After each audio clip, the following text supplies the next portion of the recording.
Hello everyone, it's me again, Alex here. So today for the Excel tips, I'm going to share the Excel formula for the conditional formula, which is one of the logical tests in the Excel. I'm not going to cover all, I'll be going to cover the basic function first, basic if and also sum if. But once you learn about sum if, you can quickly change it to count if or average if you want to just count how many numbers or want to get the average number. So in this Excel file here, we have 1084, 1083 rows of data. So first, we can ask Excel to test true or false in the sense, for example, I want to test if the selling price is above 50 ringgit. So just type equal above 50 ringgit.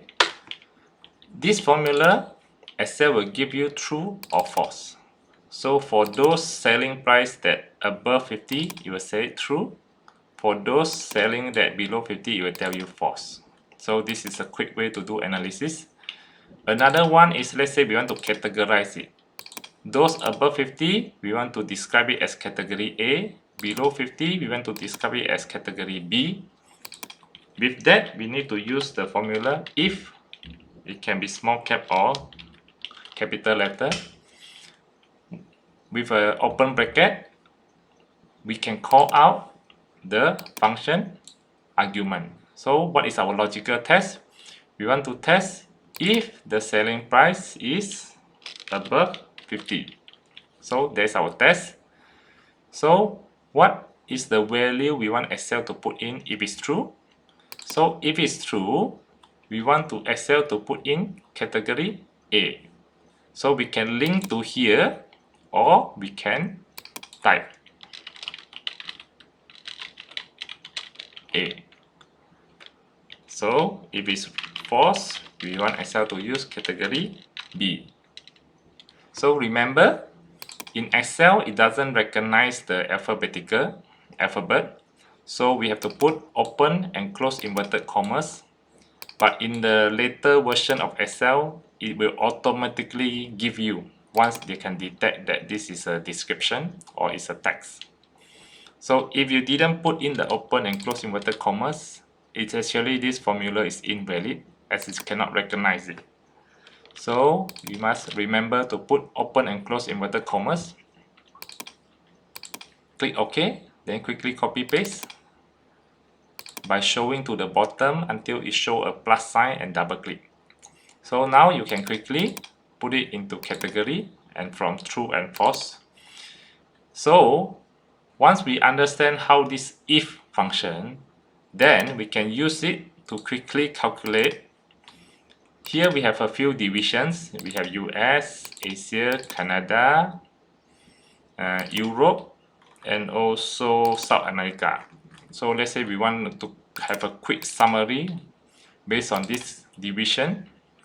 So we can use the Excel formula sum if open bracket. So again, we can call out this function argument if you are not familiar.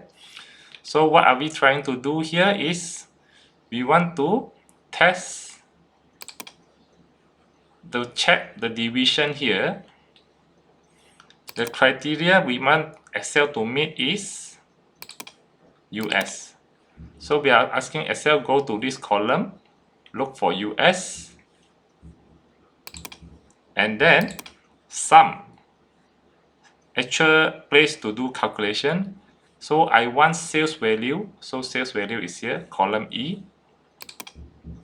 So now I'm asking Excel to go to column D, look for United States, and then add up all the numbers in sales column. So this is how it works. I can just drag this here. And then, so I have a test check here to see whether these numbers are correct, whereby this number here is checking towards the E1085. So this is how you do the checking. So actually this is the sum here. So I just do the cross check, see if this category's number matching with the total number. So this is how we do the sum if formula. So you can change this to count if or average if you want, depending on the purpose. Okay, thanks for watching.